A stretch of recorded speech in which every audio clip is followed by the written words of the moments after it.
नमस्कार शेतकरी बंधूंनो, मी सत्यवान आपल्या पुन्हा एकदा एका नवीन व्हिडिओमध्ये स्वागत करतो. शेतकरी बंधूंनो, डाळिंब शेती करत असताना डाळिंब शेतीमध्ये फ्लावरिंग स्टेजला गुंजावस्था ज्यापासून स्टार्ट होते, म्हणजे साधारणतः छाटणी केल्यापासून इथ्रिल घेतल्यापासून 25 ते 30 दिवसाच्या दरम्यान गुंजावस्था आपल्या बागेमध्ये आपल्याला त्या ठिकाणी पाहायला भेटत असते. ही जी गुंजावस्था आहे, या ठिकाणी आपल्याला प्रामुख्याने जाणवणारी कीड ती म्हणजे थ्रिप्स.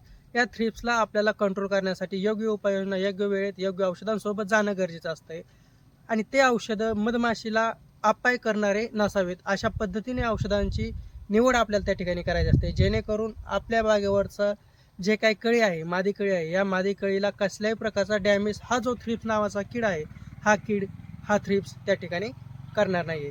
म्हणून योग्य नियोजन योग्य वेळेत, म्हणजे साधारणतः 25 ते 30 दिवसादरम्यान ज्यावेळेस बागेवरती गुंज अवस्था असते, अशा गुंज अवस्थेमध्ये आपल्याला शिनवा नावाचे जे प्रोडक्ट आहे, फ्लुक्झामेटामाइट 10% EC फॉर्म्युलेशनमधलं हे जे औषध आहे, ह्या औषधाची फवारणी आपल्याला साधारण 25 ते 30 दिवसाच्या दरम्यान घ्यायची आहे. हे तुम्हाला 12 ते 14 दिवसापर्यंत, साधारणतः 2 आठवड्यापर्यंत तुम्हाला चांगल्या पद्धतीचा लॉंग लास्टिंग कंट्रोल थ्रिप्स या किडीवरती त्या ठिकाणी देणार आहे. त्यानंतर तुम्ही पुन्हा एक स्प्रे त्याचा घेऊ शकताय. अशा पद्धतीने 2 स्प्रे शिनवाचे 0.8 मिली प्रति लिटर 160 मिली 200 लिटर पाण्यासाठी अशा पद्धतीने ज्यावेळेस फवारणी करताल, त्यावेळेस थ्रिप्स नावाची जी काही कीड आहे ती पूर्णपणे सर्व स्टेजमधले त्या ठिकाणी थांबवण्यात येईल. त्याचबरोबर जी काही आळी आहे, सर्व प्रकारच्या आळींना पण हे औषध त्या ठिकाणी आपलं डाळिंब पिकावरती त्या ठिकाणी काम करणार आहे. हेच औषध का मारायचं? पहिली गोष्ट म्हणजे हे मधमाशीला सुरक्षित असं औषध आहे, मानवी आरोग्याला सुरक्षित असं औषध आहे.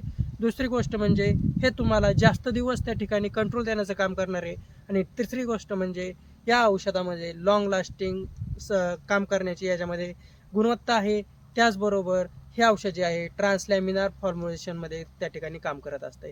ट्रान्सलॅमिनार म्हणजे पानाच्या वरच्या भागावर किंवा खालच्या भागावर जरी पडलं तर त्या ठिकाणी त्यामध्ये झिरपण्याची प्रक्रिया असल्या कारणानं पूर्ण पानांवरती, पूर्ण कळीवरती त्या ठिकाणी ते साठून राहते आणि ज्या वेळेस थ्रिप्स त्या ठिकाणी येणार आहे, त्यावेळेस थ्रिप्सला त्या ठिकाणी कंट्रोल करण्याचं काम हे जे शिनवा औषध आहे त्या ठिकाणी करणार आहे. त्यामुळं प्रत्येक डाळिंब बागायतदार बंधूंना फ्लावरिंग स्टेज गुंज अवस्था सुरू होते तेव्हापासून शिनवा नावाच्या औषधाचा वापर करायचा, जेणेकरून आपली बाग थ्रिप्सपासून होणाऱ्या नुकसानीला त्या ठिकाणी सुरक्षित ठेवता येईल. खूप खूप धन्यवाद.